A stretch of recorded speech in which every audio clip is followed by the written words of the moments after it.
ये है I shall seal the heavens novel explanation का नया एपिसोड, जिसमें आप सभी का स्वागत है। पिछले एपिसोड के लास्ट सीन में देखा था कि जब मेंग हाओ उस मास्क को देखता है, उसका हाथ वार्म होने लगता है और उसकी आंखों में एक अलग सी रोशनी आ जाती है।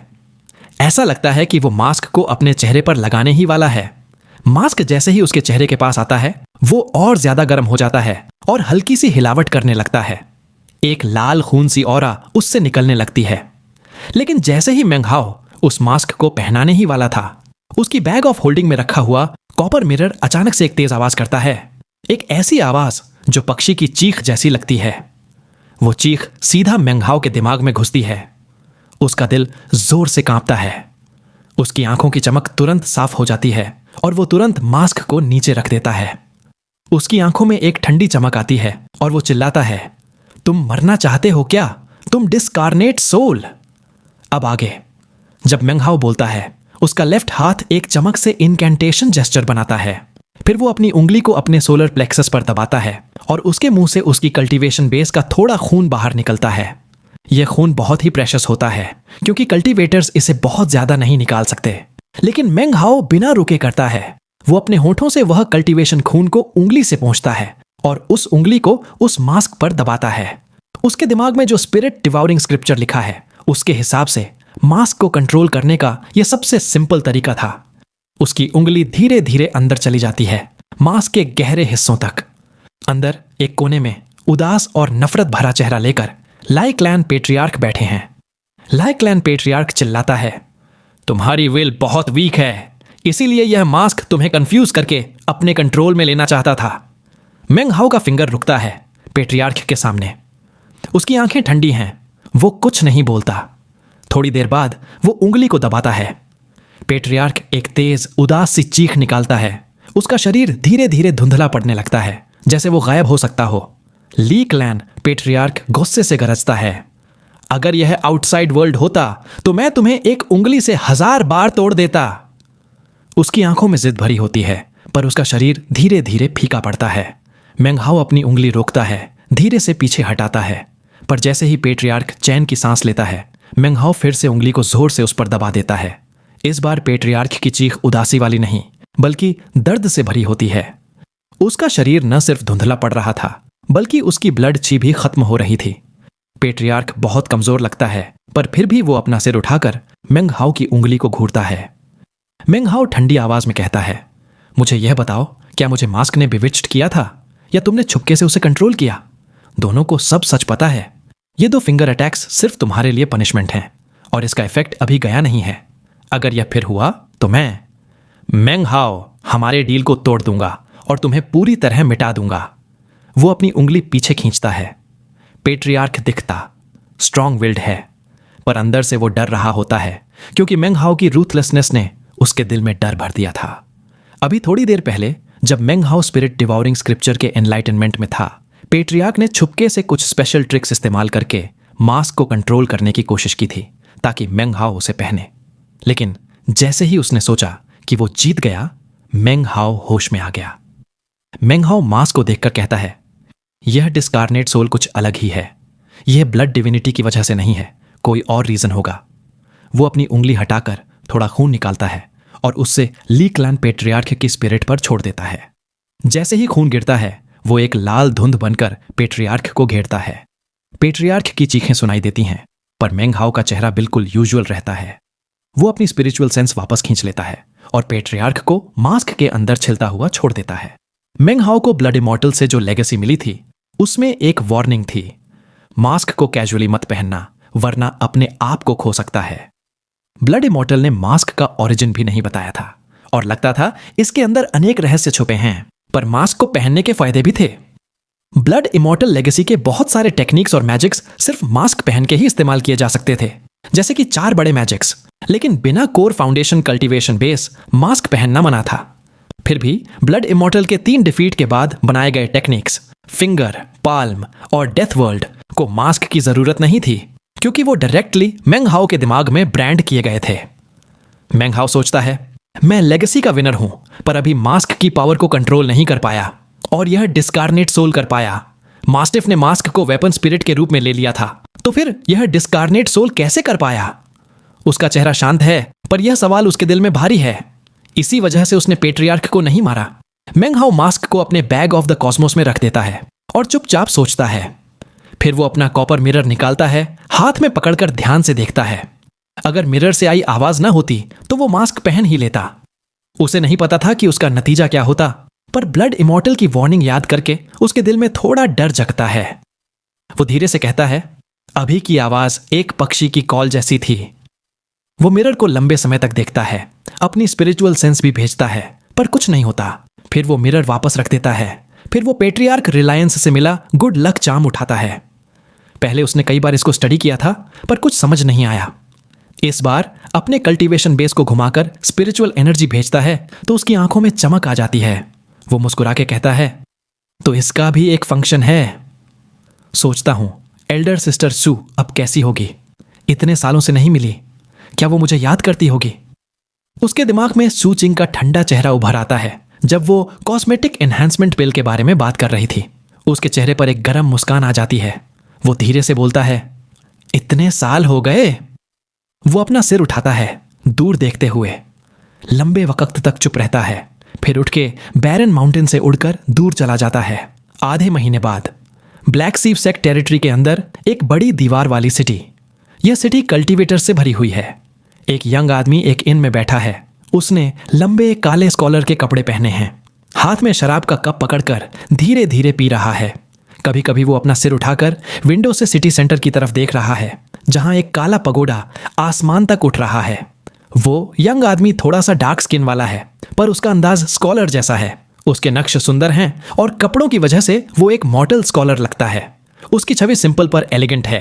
आंखें तेज हैं, पर होठों का अंदाज बताता है कि वो इजीली अप्रोचेबल नहीं है। यह कोई और नहीं, मेंग हाओ ही है। वो यहां कुछ दिन पहले आया था ताकि ब्लैक सी सेक्ट के रूमर्स को कंफर्म कर सके। वो शुचिंग को देखना चाहता था, पर सीधे उसके पास नहीं जा सकता था।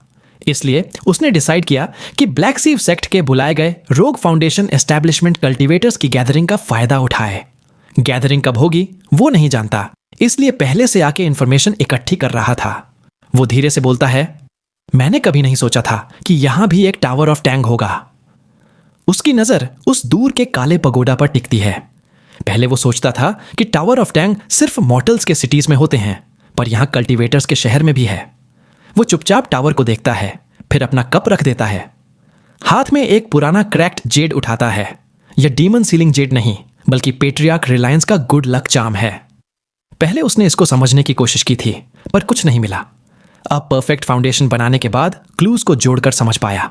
वो सोचता है, यह गुड लक चार्म एक्चुअली किसी को टेलीपोर्ट कर सकता है, एक रैंडम टेलीपोर्टर की तरह। पर यह टूट रहा है और सिर्फ कुछ ही बार इस्तेमाल हो सकता है। कोई फिक्स्ड जगह नहीं है, मतलब इस्तेमाल करने पर यह मुझे कहीं भी भेज सकता है। रैंडमली टेस्ट नहीं कर सकता। वो चार्म को पलट पलट कर देखता है, स्पिरिचुअल सेंस भेजता है और उसका टेलीपोर्टेशन पावर फील करता है। पर उसके दिमाग में आरओसी के इंसिडेंट की याद आती है और वो डिसाइड करता है कि इसे रैंडमली इस्तेमाल नहीं करेगा। जब वो सोच रहा होता है और कल्टीवेटर्स इनको भर देते हैं। यहां सिर्फ एक टाइप की शराब मिलती है जो बैम्बू से बनी होती है। पीने पर यह मुंह को नहीं जलाती, पर गले से नीचे गिरते ही एक गर्मी फैलाती है। पेट में जाते ही यह और तेज जलती है, पूरा शरीर गर्म हो जाता है। यह फीलिंग अजीब है।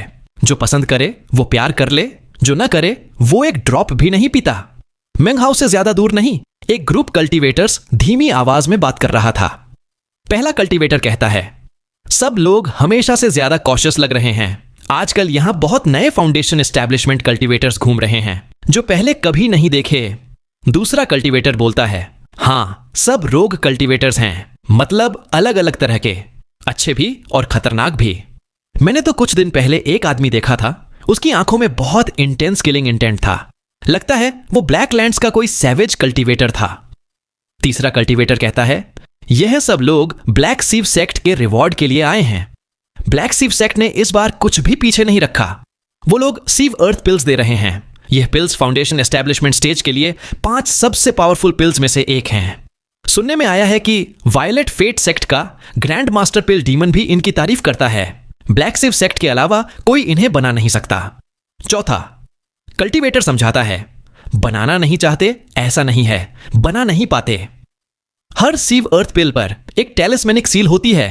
जो भी, चाहे कोई सेक्ट हो या पर्सन, इसे कंकॉक्ट करने की कोशिश करेगा तो ब्लैक सीव सेक्ट उसका पूरा नाम और निशान मिटा देगा। उनकी आवाज से साफ लगता था कि सबको सीव अर्थ पिल्स चाहिए। इसी बीच बाहर से एक आदमी आता है। वो एक यंग आदमी है, काले रोब में। उसका चेहरा बिल्कुल बर्फ की तरह ठंडा है। जैसे ही वो इन के अंदर आता है, उसकी नजर पूरे क्राउड पर घूमती है। फिर वो एक कोने में बैठ जाता है।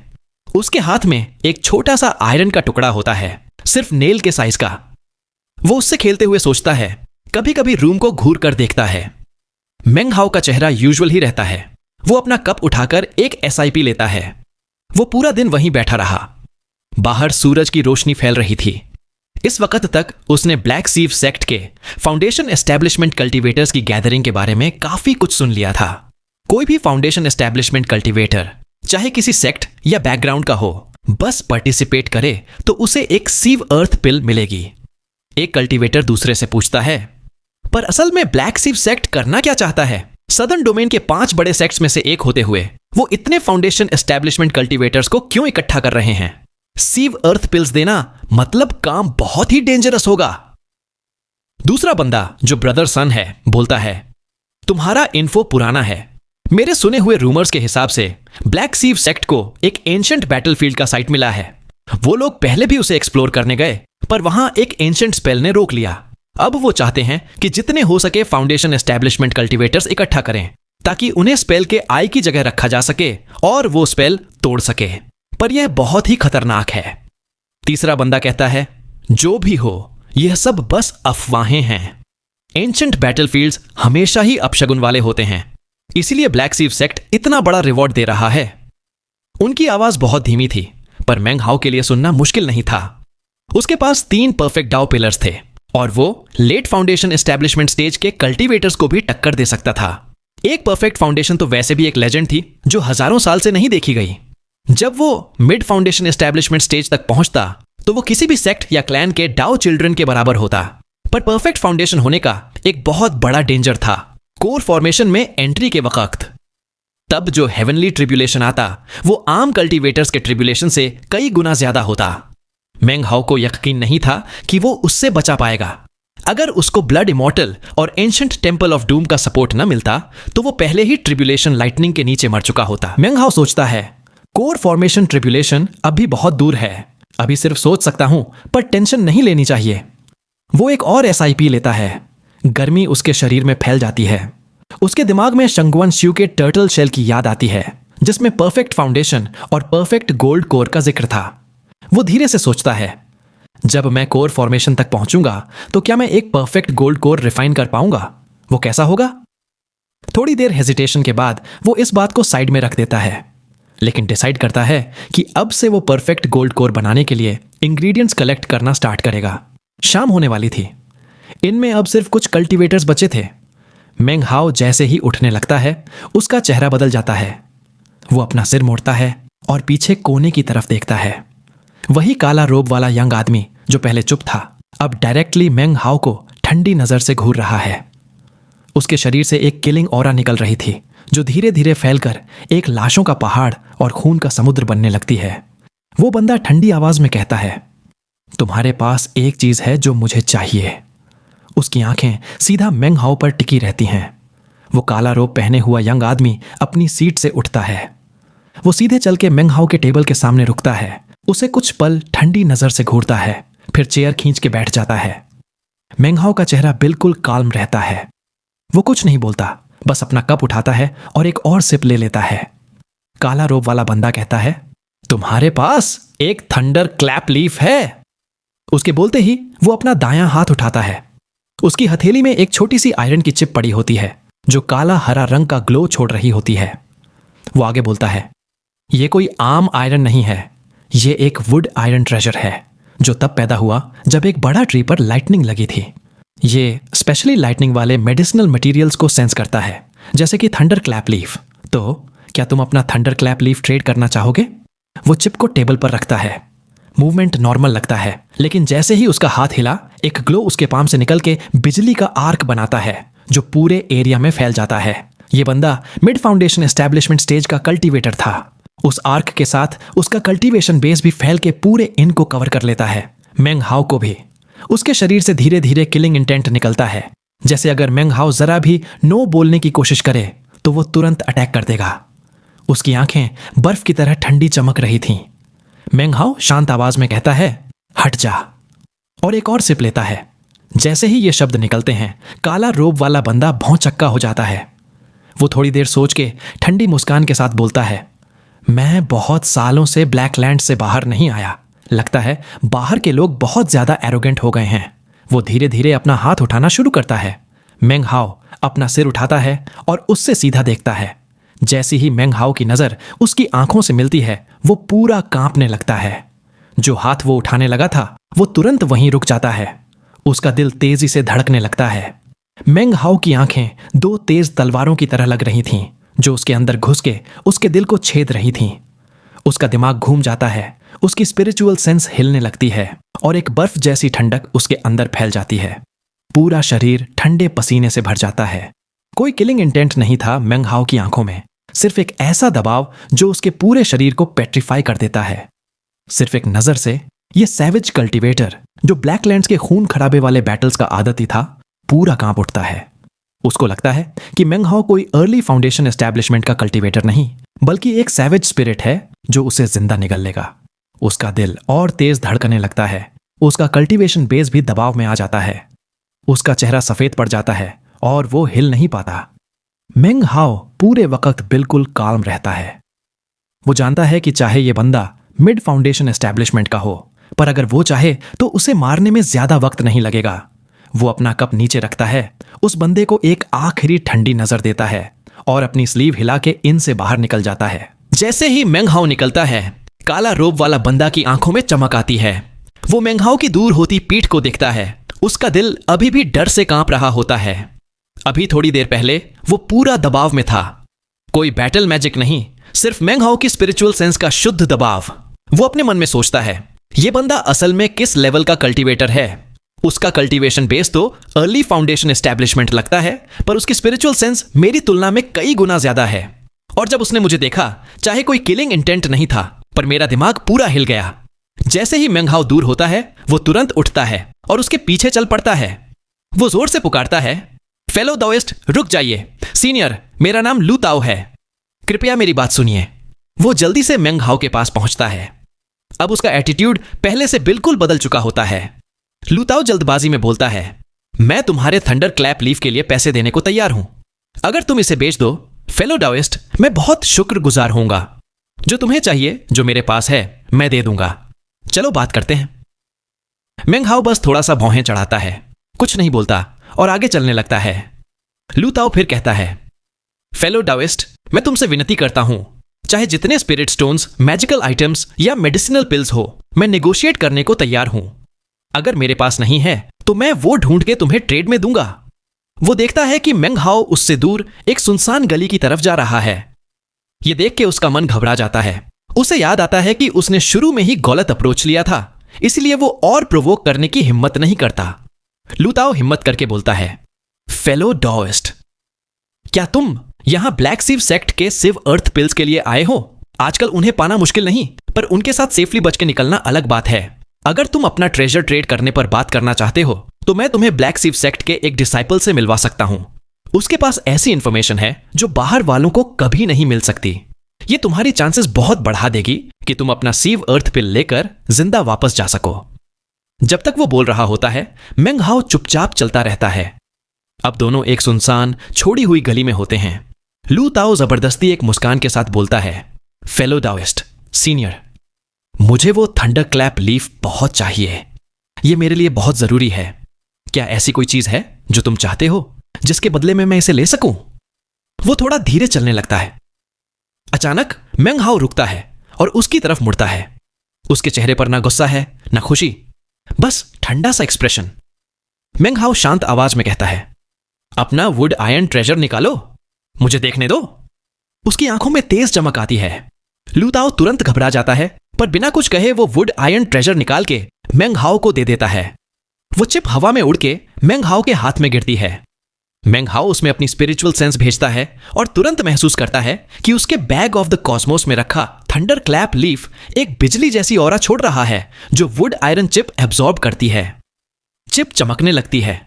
मेंग हाओ अपने मन में सोचता है, तो ये झूठ नहीं बोल रहा, पर यह सब थोड़ा ज्यादा ही कोइंसिडेंटल लग रहा है। वो समझ जाता है कि लू ताओ ने इसी चिप का इस्तेमाल करके उसे ट्रैक किया थंडर क्लैप लीफ की वजह से, पर अपने कॉशियस नेचर की वजह से उसके मन में अभी भी शक रहता है। मेंग हाओ कहता है, मेरे पास वाकई एक थंडर क्लैप लीफ है। अगर तुम ट्रेड करना चाहते हो तो तुम्हें क्लियरली बताना होगा कि तुम इसे क्यों चाहते हो। वो अपना हाथ घुमाता है और वुड आयरन ट्रेजर वापस लू ताओ को फेंक देता है। थंडर क्लैप लीफ वो चीज थी जो मेंग हाओ ने पेट्रियार्क रिलायंस से ली थी, और सिर्फ एक लीफ नहीं, उसने पूरा ट्री ही हासिल किया था जो पेट्रियार्क रिलायंस के लगाए हुए रिस्ट्रिक्टिव स्पेल से प्रोटेक्टेड था। मेंग हाओ को अभी तक इसका एग्जैक्ट यूज नहीं पता था।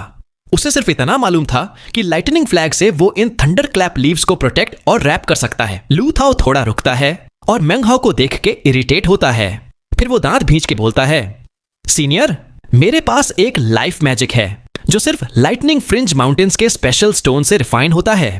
उसका पूरा पावर रिलीज करने के लिए मैं सालों से हर जगह लाइटनिंग टाइप आइटम्स ढूंढ रहा हूं, लेकिन उनमें से कोई भी थंडर क्लैप लीफ का मैच नहीं कर सकता। पर ये लीव्स बहुत रेयर होते हैं, तो जब मुझे तुम्हारा फील हुआ तो मैं ज्यादा ईगर हो गया और गलती से तुम्हें ऑफेंड कर दिया। अपने वर्ड्स प्रूव करने के लिए लू ताओ अपने स्टमक के नीचे प्रेस करता है। उसके मुंह से एक इलेक्ट्रिक फ्लो निकलता है जो एक फिस्ट साइज का काला पत्थर बन के गिरता है। उस पत्थर के सरफेस पर बिजली के आर्क्स घूमते हैं और उसके आसपास पतली सी रत्तन जैसी बेलें लपेटी हुई हैं।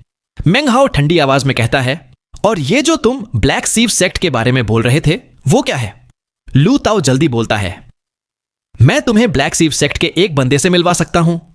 ये लोग आमतौर पे स्ट्रेंजर्स से बात नहीं करते, पर अगर तुम थोड़ा पे करो तो तुम्हें पता चल सकता है कि ब्लैक सीव सेक्ट इतने कल्टीवेटर्स को क्यों इकट्ठा कर रहा है। फेलो डाओइस्ट, अगर तुम मुझे अपना थंडर क्लैप लीफ दोगे तो मैं तुम्हें आज रात एक सीक्रेट मीटिंग ले जा सकता हूं। वहां 7-8 और फेलो डाओइस्ट्स होंगे और एक सीनियर जनरेशन का हाई रैंक बंदा होस्ट करेगा। वहां तुम मैजिकल आइटम्स के साथ साथ इंफॉर्मेशन भी ट्रेड कर सकते हो। उनमें से एक बंदा ब्लैक सीव इनर सेक्ट डिसाइपल होगा। फेलो डाओइस्ट, मेरी बात मानो। अभी स्टेट ऑफ क्लियर स्काइज में हर तरह के लोग हैं, अच्छे भी बुरे भी। अलग अलग सेक्ट्स और क्लैंस के कल्टीवेटर्स यहां हैं। ब्लैक सीव सेक्ट के अंदर भी अलग अलग फैक्शंस हैं और उनके बीच कॉन्फ्लिक्ट्स भी। इसीलिए न्यूज लीक होना नॉर्मल है। हां, कुछ गलत इन्फो भी होगी, पर अगर सब झूठ होता तो कोई मानता ही नहीं। इसीलिए कुछ असली न्यूज भी होती है। तुम्हें अपने इंट्यूशन पे भरोसा करके फैसला लेना पड़ेगा। मेंग हाओ यूजुअल काम फेस के साथ कहता है, मैं सोच लूंगा, अगर डिसाइड किया तो तुम्हें नोटिफाई कर दूंगा। उसका चेहरा पूरी तरह से अनरीडेबल रहता है। वो एक जेड स्लिप लू ताओ की तरफ फेंकता है। लू ताओ कुछ और बोलने ही वाला होता है, पर मेंग हाओ बिना देखे गली से निकल जाता है और जल्दी ही गायब हो जाता है। लू ताओ की आंखों में एक चमक आती है। वो अपने मन में ठंडी आवाज में सोचता है, the constellation priest of the black land sect का चार्ज तो बहुत ज्यादा था, पर जो उसने बोला था वो ज्यादातर सही था। मुझे वाकई यहां थंडर क्लैप लीफ का फील हुआ। अब जब मैंने उसे ढूंढ ही लिया है तो अब मुझे कोई तरीका सोचना होगा इसे पाने का। और वैसे भी मैंने इस बंदे को अपने की पैरासाइट से इन्फेक्ट कर दिया है। अब वो मुझसे कभी नहीं बच सकेगा। इस थंडर क्लैप लीफ से मैं लेजेंडरी आइलेस लार्वा रिफाइन कर पाऊंगा। वो जेड स्लिप को जोर से पकड़ता है। उसकी आंखें चमकती हैं। उसने जरूर थंडर क्लैप लीफ के असली यूज के बारे में मेंग हाओ को कुछ नहीं बताया। सोचते सोचते लू ताओ वहां से चला जाता है, पर उसे यह नहीं पता होता कि उसके पीछे एक इनविजिबल फैंटम फिगर खड़ा है। उसके हाथ में एक फिंगर नेल साइज का उदास इंसेक्ट बंधा होता है जो उड़ नहीं सकता। वो फिगर लू ताओ को दूर से ठंडी नजर से देखता है। जैसे ही लू ताओ चलता है वो भी उसका पीछा करता है। ये फैंटम कोई और नहीं, मेंग हाओ खुद था। वो पहले चला गया था, पर फिर वापस छुपके से आ गया। अपने इनविजिबिलिटी टेलिस्मन का यूज करके लू ताओ को रात के अंधेरे सितारे भरे आसमान के नीचे फॉलो कर रहा था। कभी कभी लू ताओ वो जेड स्लिप निकाल के देखता है जो मेंग हाओ ने दिया था। उसका चेहरा अंधेरा रहता है और वो आखिर एक ऐसे मेंशन तक पहुंचता है जो बाहर से बिल्कुल नॉर्मल लगता है। वो 3 बार नॉक करता है और डोर अपने आप स्लाइड होके खुल जाता है। डोर से ऐसे लगता है जैसे रिपल्स फैल रहे हों और वो अंदर चला जाता है। थोड़ी देर बाद जब एक इंसेंस स्टिक जलने जितना टाइम गुजर जाता है, मेंग हाओ देखता है कि 4-5 और कल्टीवेटर्स वहां आते हैं। ये सब फाउंडेशन एस्टेब्लिशमेंट स्टेज के होते हैं। एक तो लेट फाउंडेशन एस्टेब्लिशमेंट का भी। सबके चेहरे कपड़े से ढके होते हैं और वो भी उसी तरीके से अंदर चले जाते हैं। मंग हाओ की आंखें चमक उठी हैं। वो अपनी उंगली घुमाता है, अपने हाथ में बंधे कीड़े को क्रश कर देता है। फिर वो अपना टैलिस्मैन फाड़ के हटा देता है और अपनी स्लीव हिला के नए कपड़े पहनता है। वो एक बड़ी बैम्बू हैट पहनता है और अपना चेहरा कपड़े के मास्क से कवर कर लेता है और फिर वो सीधा मैंशन की तरफ चल पड़ता है। मेंग हाओ महल यानी मैंशन के पास आता है, अपना हाथ उठाता है और दरवाजे पर 3 बार नॉक करता है। दरवाजा बिना आवाज के अंदर की तरफ खुलता है। अंदर सब कुछ पूरा अंधेरा है। ऐसा लग रहा था जैसे कोई काला कलर्ड शील्ड वहां लगी हो। उसको देखते हुए मेंग हाओ को उसके सरफेस पर मैजिकल रिपल्स नजर आती है, पर ऐसा कुछ नहीं लगता जो उस पर अटैक करे। यह बस इसलिए बना था कि कौन से कल्टीवेटर्स अंदर जा सकते हैं, उनको कंट्रोल करे। मेंग हाओ कुछ पल उसको ऑब्जर्व करता है, याद करता है उन लोगों को जो उससे पहले आए थे। फिर वो समझ जाता है। मेंग हाओ सोचता है, यह सिर्फ फाउंडेशन एस्टेब्लिशमेंट कल्टीवेटर्स के अलावा किसी को अंदर नहीं जाने देता। उसका चेहरा काम है, पर बैम्बू हैट से ढका हुआ। वो आगे बढ़कर शील्ड के अंदर चला जाता है। कुछ ही सांस के वक्त में एक हल्की रोशनी चमकती है जो उसकी आंखों में पड़ती है। अब वो एक ऐसे महल के बाहर खड़ा है जो किसी मॉर्टल प्रिंस का लग रहा था। महल बहुत ग्रैंड और शानदार है, जैसे कोई बड़ा क्रीचर जमीन पर लेटे हुए हो। महल का महलों वाला ऑरा बहुत सीरियस लग रहा था। महल के बाहर एक ओल्ड मैन खड़ा है जो डाओइस्ट रोब पहना हुआ है। उसका एक्सप्रेशन शांत है, पर उसका cultivation base late foundation establishment stage पर है। जैसे ही वो मेंग हाओ को देखता है, वो पास आता है, उसकी आंखों में एक चमक के साथ। ओल्ड मैन उसको देखकर धीरे से बोलता है। ओल्ड मैन कहता है, अपना इनविटेशन स्लिप दिखाइए फेलो डाओइस्ट। अगर आपके पास इनविटेशन स्लिप नहीं है तो आपका सेक्ट आइडेंटिफिकेशन मेडालियन चलेगा। मेंग हाओ की आंखों में बैम्बू हैट के नीचे एक हल्की चमक होती है। वो बिना कुछ बोले अपना हाथ हिलाता है और एक मेडालियन उड़कर ओल्ड मैन के हाथ में गिरता है। ओल्ड मैन उसको देखता है और उसकी आंखों में तुरंत रिस्पेक्ट आ जाता है। वो दोनों हाथों से मेडालियन वापस कर देता है। ओल्ड मैन बोलता है, ओह, तो तुम वायलेट? मेंग हाओ खांसता है और ओल्ड मैन तुरंत चुप हो जाता है। वो थोड़ा झुककर पीछे हट जाता है और मेंग हाओ को आगे जाने देता है। मेंग हाओ मेडालियन वापस लेता है और ओल्ड मैन को पार करके महल के अंदर चला जाता है। ये वही मेडालियन है जो उसने डिंगसिन से लिया था। यह उसका दूसरा मौका था जब वो किसी और नाम से घुस रहा था और अब वो थोड़ा ज्यादा आदत डाल चुका था। उसे पता था कि यह जगह अलग अलग लोगों से भरी होगी, थोड़ा कैओटिक। अगर यहां सच में हर किसी की आइडेंटिटी चेक होती तो फिर इसको सीक्रेट मीटिंग नहीं कहा जाता। बाहर से ऑब्जर्व करने के बाद वो अब बिल्कुल काल्म और आराम में था। महल के अंदर घुसते ही उसको ऑर्नामेंटल रॉक्स और छोटे नदियों पर बने डार्क ग्रीन वुडन ब्रिजेस दिखते हैं। थोड़ी दूर एक पवेलियन है जहां म्यूजिशियंस स्ट्रिंग्ड इंस्ट्रूमेंट्स बजा रहे हैं। उनका म्यूजिक बहुत ही सुकून भरा है। पवेलियन के अंदर 7 लोग बैठे हैं। हर कोई दूसरे से थोड़ा डिस्टेंस बनाए हुए है। सब चुप हैं, बस एक दूसरे को देख रहे हैं। जब मेंग हाओ वहां घुसता है, सबकी नजरें उस पर टिक जाती हैं। 7 लोगों में से 3 ने मास्क पहने हुए हैं। उनमें से एक लू ताओ है जो वहां बैठा हुआ है। उसका चेहरा थोड़ा बिगड़ा हुआ और उसकी नजर मेंग हाओ पर सिर्फ एक पल के लिए पड़ती है। 2 लोगों ने अपने चेहरे कवर नहीं किए हैं। एक औरत है जो एक लेडी लग रही है, करीब 30 साल की। उसने बहुत ही सुंदर कपड़े पहने हैं और वो काफी खूबसूरत है। उसकी आंखों में एक अलग सी चाम है। वो मेंग हाओ को देखती है, मुस्कुराती है और हल्का सा सिर हिलाती है। दूसरा एक मिडिल एज्ड मैन है जो एक लंबी येलो रोब पहना हुआ है। उसके चेहरे पर तन्हा सा एक्सप्रेशन है। हाथ में एक फ्लैगन ऑफ अल्कोहल है जिससे वो बार बार पीता है। उसकी आंखें अल्कोहल से भरी हैं और वो सिर्फ एक झलक मेंग हाओ पर डालता है। बाकी 4 लोगों के चेहरे मास्क से ढके हुए हैं। उनके जेंडर तक का पता नहीं लग रहा। मेंग हाओ बिना कुछ रिएक्ट किए पवेलियन के अंदर जाता है और एक टेबल चुनकर बैठ जाता है। पवेलियन में कुल 9 टेबल्स हैं। अब तक उसके अलावा 8 टेबल्स पर लोग बैठ चुके हैं। आखिरी टेबल क्लियरली होस्ट के लिए रखा गया था, किसी कल्टीवेटर के लिए नहीं। थोड़ी देर बाद एक बड़ा आदमी महल के बाहर से घुसता है। वो मिड फाउंडेशन एस्टेब्लिशमेंट स्टेज का है। उसका शरीर बहुत बड़ा है, इतना कि वो चाहे भी तो अपनी आइडेंटिटी छुपा नहीं सकता। वो पेविलियन के अंदर कदम रखता है। उसका चेहरा ठंडा और घमंडी है। अंदर आते ही वो रुकता है, भौहें सिकोड़ता है और सबको देखता है। वो कहता है, यह पहली बार नहीं है जब मैं एक्शु इस सीक्रेट मीटिंग में आया हूं। आज मैं इनविटेशन के साथ आया हूं लेकिन मेरे लिए सीट नहीं है। तुम में से कौन सा फेलो दाओइस्ट रूल्स नहीं समझता? वो अपने बैग ऑफ होल्डिंग को टैप करता है और तुरंत एक ब्लू कलर्ड जेड स्लिप निकलती है जिस पर सीक्रेट लिखा हुआ है। लेडी मुस्कुराती है, अपना नरम हाथ उठाती है और अपना जेड स्लिप टेबल पर रख देती है। फिर लू ताओ और कुछ लोग अपने जेड स्लिप्स दिखाते हैं। सिर्फ मेंग हाओ और एक और डिस्गाइज्ड कल्टीवेटर ने अब तक जेड स्लिप नहीं दिखाया। दूसरे दो में से एक लेट फाउंडेशन एस्टैब्लिशमेंट स्टेज का पावरफुल ऑरा छोड़ रहा है। वो चुप बैठा है, एक्सू की तरफ देखता भी नहीं। एक्सू भी कुछ बोलने की हिम्मत नहीं करता। उसकी नजर सीधा मंग हाओ और दूसरे बंदे पर पड़ती है क्योंकि दोनों अर्ली फाउंडेशन एस्टैब्लिशमेंट स्टेज पर हैं। एक्सू की आंखों में एक ठंडी चमक आती है। शू चिल्लाता है, तुम दोनों, अगर तुम्हारे पास जेड स्लिप नहीं है तो यहां से निकल जाओ और मुझे सीट दे दो। अगर नहीं तो तुम जिंदा यहां से नहीं जा पाओगे। उसकी आवाज में किलिंग इंटेंट भरा है जो हवा में ठंड ला देता है। पवेलियन में बाकी लोग अलग अलग एक्सप्रेशंस के साथ बस देख रहे हैं। कोई इंटरफियर नहीं करता। मेंग हाओ कुछ नहीं बोलता और दूसरा डिस्गाइज्ड कल्टीवेटर भी चुप है। पवेलियन में पूरी शांति है। एक्सू एक जोर का सांस छोड़ता है, फिर सीधा दूसरे कल्टीवेटर की तरफ बढ़ता है जो उसके पास ज्यादा करीब है। उसकी आंखें चमक रही हैं और वो अपना हाथ उठाता ही है कि अचानक पवेलियन में एक हल्की सी खांसी की आवाज गूंजती है।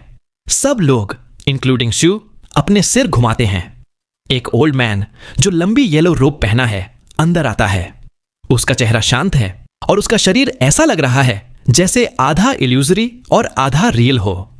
वो तेज नहीं चल रहा, फिर भी सिर्फ 3-4 कदम में पवेलियन के अंदर आ जाता है। सब लोग एक साथ कहते हैं, सैल्यूटेशंस फेलो दाओइस्ट चिंगशन।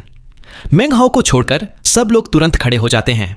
मेंग हाओ का चेहरा थोड़ा बदलता है, फिर वो भी खड़ा होकर हाथ जोड़कर सल्यूट करता है। ओल्ड मैन चिंगशन कहता है, इतना फॉर्मल होने की जरूरत नहीं। तुम सब सदर्न डोमेन के नए जनरेशन के हीरोज हो। मैं सिर्फ ये सीक्रेट मीटिंग होस्ट करने आया हूं। चलो आगे बढ़ो। वो 9वें टेबल पर बैठ जाता है। उसकी आंखें सब पर घूमती हैं और फाइनली एक्सू पर टिक जाती हैं। ओल्ड मैन की नजर पड़ते ही शू का सिर झुक जाता है। मेंग हाओ भी सिर झुकाता है। यह ओल्ड मैन फाउंडेशन एस्टैब्लिशमेंट का है, पर क्लियरली लेट स्टेज से आगे कोर फॉर्मेशन के करीब। एक pseudo core cultivator. State of जाओ में ऐसा बंदा ग्रैंड एल्डर से भी ऊपर होता। मेंग हाओ थोड़ा नर्वस महसूस करता है, पर साथ ही कुछ अंदाजे भी लगाता है। एक्सू कहता है, फेलो दाओइस्ट चिंगशन, मैं आपसे न्याय की मांग करता हूं। मेरे पास इनविटेशन है, पर कोई मेरा सीट चुरा रहा है। वो झुककर रिस्पेक्टफुली बाउ करता है। ओल्ड मैन चिंगशन पूछता है, किसने तुम्हारा सीट चुराया? उसकी नजर बिजली की तरह मेंग हाओ पर गिरती है। शू चिल्लाता है, यह बंदा। वो दूसरे डिस्गाइज्ड कल्टीवेटर की तरफ इशारा करता है। दूसरा कल्टीवेटर ठंडी सी हर्रंप करता है। उसकी आवाज से पता चलता है कि वो एक औरत है। ओल्ड मैन चिंगशन कहता है, वो मेरी पर्सनल गेस्ट है। उसने तुम्हारा सीट नहीं चुराया। शू थोड़ा रुकता है, फिर उसकी नजर मेंग हाओ पर टिक जाती है। अब सबकी नजरें मेंग हाओ पर हैं। वो औरत भी जो अभी हर्रंफ की थी। मेंग हाओ बाम्बू हैट के नीचे वही काम एक्सप्रेशन रखता है। ओल्ड मैन चिंगशन कहता है, जो कोई भी यहां आता है उसके पास मीटिंग में रहने का हक होता है, लेकिन अगर तुम्हारे पास इनविटेशन स्लिप नहीं है तो तुम पवेलियन के बाहर वेट करोगे। जब तक सब लोग अंदर से बिडिंग की परमिशन नहीं देते तब तक तुम पार्टिसिपेट नहीं कर सकते। शू गुस्से में बोलता है, तो तुमने मेरा सीट चुराया। तुम्हें जिंदगी और मौत का फर्क नहीं पता? अगर मैंने तुम्हें आज टुकड़े टुकड़े नहीं किया तो मैं हंसने लायक बन जाऊंगा। उसका गुस्सा पूरी तरह उबल पड़ता है। उसका शरीर चमकता है और मिड फाउंडेशन एस्टैब्लिशमेंट स्टेज की ताकत फूट पड़ती है। वो सीधा मेंग हाओ की तरफ चार्ज करता है। कोई भी इंटरफियर नहीं करता। ओल्ड मैन भी बस शांत नजर से देखता है। जैसे ही शू मेंग हाओ से 3 मीटर दूर होता है, वो अपना हाथ उठाता है और एक बड़ा मैजिकल पाल्म हवा में बनता है जो मेंग हाओ पर गिरता है। मेंग हाओ वहीं बैठा रहता है, सिर्फ अपनी लेफ्ट हैंड उठाकर एक उंगली से शू की तरफ इशारा करता है। जैसे ही वो उंगली हिलाता है, महल के अंदर की हेवन एंड अर्थ की स्पिरिचुअल एनर्जी पूरी तरह हिल जाती है। साथ ही एक्सू का चेहरा बदल जाता है। उसे लगता है कि उसका कल्टीवेशन बेस उसके कंट्रोल से निकल गया, पूरी तरह सप्रेस हो गया। यह देखकर पवेलियन के सब कल्टीवेटर्स की आंखें सिकुड़ जाती हैं, ओल्ड मैन चिंगशन की भी। मेंग हाओ अपने राइट हैंड को हिलाता है और तुरंत एक गरजने वाली 300 मीटर लंबी फ्लेम ड्रैगन निकलती है। जू चीखता है जैसे ही वो उसके शरीर में घुस जाती है। उसका पूरा शरीर जोर से हिलता है। उसके चेहरे पर डिसबिलीफ, शॉक और फिर डिस्पेयर दिखाई देता है। उसकी स्किन आग पकड़ लेती है। एक तेज हवा उसको जमीन पर पटक देती है। सिर्फ एक पल में उसका पूरा शरीर राख बनकर हवा में बिखर जाता है। सिर्फ एक बैग ऑफ होल्डिंग बचा रहता है। वो हवा में उड़कर मेंग हाओ के हाथ में आ जाता है। मेंग हाओ उसको हल्का सा थपथपाता है, फिर उसमें से एक जेड स्लिप निकालता है जिसमें सीक्रेट लिखा हुआ है। वो उसको टेबल पर रख देता है। मेंग हाओ कहता है, यह मेरा इनविटेशन स्लिप है। बैम्बू हैट के नीचे उसका चेहरा कोई नहीं देख पाता, सिर्फ उसकी आवाज सबको सुनाई देती है। पवेलियन में पूरी तरह शांति छा जाती है। इक्सू की मौत इतनी जल्दी और आसानी से हो जाती है कि लू ताओ की आंखें सिकुड़ जाती हैं। उसके दिल में मेंग हाओ के लिए डर भर जाता है, जो वहां बैठा हुआ बिल्कुल शांत और डिग्निफाइड लग रहा था। सिर्फ वही नहीं, वो वेल ड्रेस्ड लेडी भी मेंग हाओ को गहरी नजर से देखती है। उसके दिल में तुरंत समझ आता है कि यह बंदा वो नहीं जिसे छेड़ना चाहिए। वो मिडिल एज्ड मैन जो अल्कोहल का फ्लैगन पकड़े था, वो पीने से रुकता है। उसकी आंखें सिकुड़ जाती हैं और उनमें एक तेज चमक आती है। जो लेट फाउंडेशन एस्टैब्लिशमेंट स्टेज का डिस्गाइज्ड कल्टीवेटर था, वो धीरे से अपना सिर उठाता है और मेंग हाओ को देखता है। उसके दिल में थोड़ी हिचकिचाहट पैदा होती है, जैसे वो मेंग हाओ का कल्टीवेशन बेस समझने की कोशिश कर रहा हो। जो औरत डिस्गाइज में थी, वो सिर्फ एक पल के लिए मेंग हाओ को देखती है और फिर अपनी नजर हटा लेती है। ओल्ड मैन चिंगशन धीरे से कहता है, अगर अब कोई और डिस्टर्बेंस नहीं है तो हम अपनी सीक्रेट मीटिंग शुरू कर सकते हैं। वो मेंग हाओ की तरफ देखता है और उसका एक्सप्रेशन फ्रेंडली हो जाता है। वो बोलता है, तुम सबने स्टेट ऑफ क्लियर स्काइज में सीक्रेट ट्रेड अलायंस से कांटेक्ट किया है। अगर तुम यहां बिजनेस करते हो तो मैं विटनेस बनूंगा। तुम बिना डर के आगे बढ़ सकते हो। अगर कोई प्रॉब्लम होती है तो सीक्रेट ट्रेड अलायंस जिम्मेदार होगा। अब मैं सब फेलो डाओइस्ट्स को इनवाइट करता हूं कि तुम अपना बिजनेस शुरू करो। उसका टोन ऐसा था जैसे वो सबको अपने बराबर का समझ रहा हो। असल में अभी जो मेंग हाओ ने किया था, उसने न सिर्फ बाकी सबको डरा दिया, बल्कि ओल्ड मैन भी थोड़ा ऑ में आ गया था। ये बोलते ही वो अपनी स्लीव हिलाता है और एक कॉपर फर्नेस जिसमें 8 गोल्डन ड्रैगन्स लगी हैं, उड़कर पवेलियन के बीच में आ गिरता है। लू ताओ हाथ जोड़कर बोलता है, फेलो डाओइस्ट्स, इस बार पहले मुझे चांस दीजिए। वो अपना राइट हैंड हिलाता है और एक जेड स्लिप निकालता है जो तुरंत कॉपर फर्नेस में गिर जाता है। लू ताओ कहता है, इसमें उन सब आइटम्स की लिस्ट है जो मैं आज ट्रेड करने को रेडी हूं। साथ ही एक पोर्ट्रेट भी है। अगर तुम में से कोई भी अगले दिनों में इस बंदे को देखे तो मुझे इंफॉर्मेशन भेज दे। मैं तुम्हें लाइटनिंग फ्रिंज माउंटेन्स का एक चंक स्टोन दूंगा। उसके बाद वो चुप हो जाता है। फिर वो ब्यूटीफुल वेल ड्रेस्ड लेडी हल्का सा मुस्कुराती है और एक जेड स्लिप निकालकर बिना कुछ कहे फर्नेस में भेज देती है। उसके जेड स्लिप में वो आइटम्स लिस्टेड हैं जो वो चाहती है और जो वो ट्रेड कर सकती है। जो इंटरेस्टेड होगा उसको कांटेक्ट करेगा। ये सीक्रेट मीटिंग असल में एक छोटी सी होस्टेड ट्रेड सेशन थी। ज्यादातर लोग यहाँ के लोकल नहीं थे, इसलिए अननोन लोगों से काम करते वक्त सबको कॉशियस रहना पड़ता था। इसी वजह से सीक्रेट ट्रेड अलायंस ऐसी मीटिंग्स सदर्न डोमेन के अलग अलग रीजन्स में होस्ट करती थी, जहां एक थर्ड पार्टी विटनेस होता था। जल्दी ही मेंग हाओ की टर्न आती है। वो थोड़ा सोचता है। उसको अभी तक एग्जैक्टली समझ नहीं आता कि हो क्या रहा है, पर वो फिर भी एक जेड स्लिप निकालता है। उसमें अपनी स्पिरिचुअल सेंस डालकर वो उसको फर्नेस में डाल देता है। उसने सिर्फ एक छोटा मैसेज छोड़ा, ब्लैक सीप सेक्ट क्या प्लान कर रहा है और उनका इनविटेशन कितना डेंजरस है। थोड़ी ही देर में सब 8 पार्टिसिपेंट्स अपने जेड स्लिप्स फर्नेस में डाल देते हैं। ओल्ड मैन चिंगशन अपना हाथ उठाता है और एक इनकैंटेशन जेस्चर करता है। फर्नेस से एक हमिंग साउंड निकलती है और उसके अंदर एक इनटेंजिबल फ्लेम जग जाती है। जेड स्लिप्स पिघलने लगते हैं और कॉपर फर्नेस के गोल्डन ड्रैगन्स ऐसे लगते हैं जैसे वो जिंदा हो गए हों। उनसे मिस्ट निकलकर सब लोगों को कवर कर लेती है। मेंग हाओ का दिल जोर से धड़कने लगता है। वो रेजिस्ट नहीं करता, पर पूरी तरह अलर्ट हो जाता है। जब मिस्ट उसको पूरी तरह कवर कर लेती है, सब कुछ शांत हो जाता है। उसके सामने 8 ग्लोइंग ग्लोब्स ऑफ लाइट दिखते हैं, जैसे वो अलग से एक अपने जोन में आ गया हो। इंफॉर्मेशन उसके दिमाग में भरने लगती है। Dozens medicinal pills, magical items और मिसलेनियस गुड्स की लिस्ट, साथ ही उन आइटम्स के डिस्क्रिप्शंस जो लोग खरीदना चाहते हैं। जल्दी ही मेंग हाओ की आंखों में चमक आती है। वो अपनी स्पिरिचुअल सेंस वापस खींचता है और एक ग्लोविंग ग्लोब को छूता है। तुरंत उसको अपने ही जेड स्लिप की इंफॉर्मेशन मिल जाती है जो उसने भेजी थी। अब वो प्रोसेस समझ जाता है। अपना स्लिप चेक करने के बाद उसकी नजर लास्ट ग्लोविंग बॉल पर टिक जाती है। उसके अंदर एक पोर्ट्रेट है।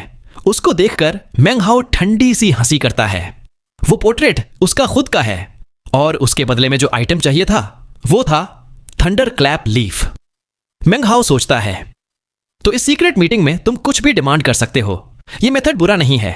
तुम कॉन्फिडेंटली वो चीजें पूछ सकते हो जो आमतौर पर मुश्किल होती हैं, और डील होने पर तुम्हें नहीं पता चलेगा कि तुमने किससे डील किया। वो फिर सोचता है, लगता है मेरे अलावा 2 और लोग हैं जो ब्लैक शिप सेक्ट की इंफॉर्मेशन चाहते हैं। वो क्रॉस लेगेड बैठकर वेट करता है, यकीन के साथ कि कोई ना कोई उससे कांटेक्ट करेगा। साथ ही वो अपनी स्पिरिचुअल सेंस से और ग्लोविंग लाइट्स को एक्सप्लोर करता है। अचानक मिस्ट में से एक व्हाइट लाइट निकलती है। मेंग हाओ की आंखें सिकुड़ जाती हैं। वो उसको छूता है और एक मैसेज उसके दिमाग में आता है, मुझे ब्लैक शिप सेक्ट के बारे में ज्यादा नहीं पता, सिर्फ थोड़ी सी इंफॉर्मेशन है, पर जो भी पता है वो सही है। मेरी न्यूज के लिए मुझे 5 लाख स्पिरिट स्टोन्स चाहिए। मेंग हाओ का चेहरा सिकुड़ता है। ऐसे जगह पर इंफॉर्मेशन खरीदते वक्त यह सोचना पड़ता है कि वो सच है या नहीं, जो मुश्किल है। तभी एक और व्हाइट लाइट आती है। मेंग हाओ उसको पकड़ता है और एक और मैसेज मिलता है, ब्लैक शिप सेक्ट के बारे में कई रूमर्स चल रहे हैं। मेरे पास इनर सेक्ट से कुछ न्यूज है। सच है या नहीं ये तुम्हें डिसाइड करना होगा। अगर चाहिए तो तुम्हें 7 लाख स्पिरिट स्टोन्स देने पड़ेंगे। मेंग हाओ सोचता है, यह मेरा पहला टाइम है ऐसा बिजनेस करते हुए। मुझे नहीं पता कैसे ट्रेड करना है, और चाहे इन्फो अच्छी हो या नहीं, प्राइस बहुत ज्यादा है। मेरे पास अभी स्पिरिट स्टोन्स भी कम हैं।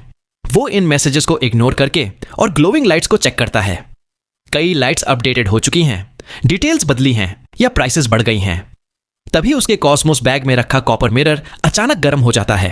कुछ ही पल में वो गर्म होना बंद हो जाता है। मेंग हाओ शॉक में आ जाता है। वो मिरर निकालकर ध्यान से चेक करता है, पर कुछ अलग नहीं मिलता। सोच में पड़ा हुआ वो उसको वापस रख देता है और ग्लोविंग लाइट्स को चेक करता रहता है। फिर उसकी आंखों में एक अलग सी चमक आती है। एक ग्लोविंग लाइट में लिस्टेड आइटम्स में एक चीज उसका ध्यान खींचती है, क्लासिक ऑफ टाइम। इसका नाम थोड़ा धुंधला दिख रहा था, जैसे ये पहले वहां नहीं था। ये लगता है कि कोई मिस्टीरियस टेक्निक यूज की गई है जो इसको सिर्फ उन कल्टीवेटर्स को दिखाती है जिनकी spiritual sense late foundation establishment stage से ज्यादा है। अगर मेंग हाओ का स्पिरिचुअल सेंस स्ट्रांग ना होता तो वो इसको देख नहीं पाता। क्लासिक ऑफ टाइम के टोटल 3 वॉल्यूम्स हैं। साथ मिलकर वो टाइम रिफाइनमेंट का प्रोसेस बताते हैं जिससे टाइम सोर्ड बनाया जा सकता है। मैं पहला वॉल्यूम यहां अवेलेबल कर रहा हूं। अगर इंटरेस्ट है तो मुझसे कांटेक्ट करो। मेंग हाओ की आंखें सिकुड़ जाती हैं। उसकी आंखें और तेज चमकने लगती हैं।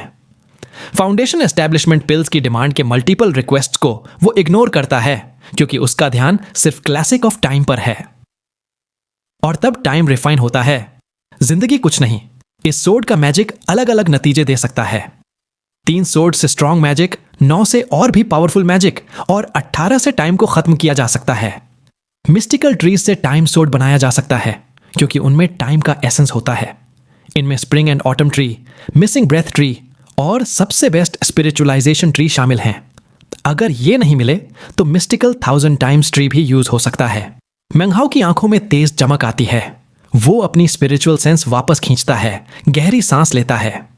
उसका मन क्लासिक ऑफ टाइम के टाइम सोर्ड को लेकर बहुत क्यूरियस हो जाता है क्योंकि उसके पास पहले से ही स्प्रिंग एंड ऑटम ट्री है। वो ग्लोविंग लाइट को हाथ लगाता है। तुरंत एक वाइट ग्लो उसके हाथ के आसपास घूमकर चला जाता है। मेंग हाओ उस पर एक मैसेज ब्रांड करता है और उसको लाइट में भेज देता है। वो लाइट गायब हो जाती है। ज्यादा देर नहीं लगती, वो वाइट ग्लो वापस उसके पास आता है। जैसे ही वो उसको छूता है, एक टेक्स्ट उसके दिमाग में आता है, क्योंकि तुम क्लासिक ऑफ टाइम की इंफॉर्मेशन देख पा रहे हो, इसका मतलब तुम्हारे पास रिक्वायर्ड कल्टीवेशन बेस है। मेरे पास सिर्फ एक वॉल्यूम है। दूसरे वॉल्यूम्स को पाने के लिए हमें मिलकर काम करना होगा। एक और बंदा यहां है जो ज्वाइन करना चाहता है। अगर तुम ज्वाइन करते हो तो हमारे चांसेस बढ़ जाएंगे। अगर तुम ब्लैक शिप सेक्ट की एक्टिविटी में पार्टिसिपेट करना चाहते हो तो तुम्हें एक डाओ ओथ लेना होगा कि तुम ये इंफॉर्मेशन किसी को भी, अपने सेक्ट को भी नहीं बताओगे। अपना डाओ ओथ एक जेड स्लिप पर लिखकर मुझे भेजो, तभी तुम्हारा शेयर कंफर्म होगा। मेंग हाओ कुछ पल सोचता है, फिर उसकी आंखों में डिटर्मिनेशन की चमक आती है। वो एक जेड स्लिप को अपने आईब्राउज पर रखता है, उसमें ओथ लिखता है और फिर व्हाइट लाइट में भेज देता है।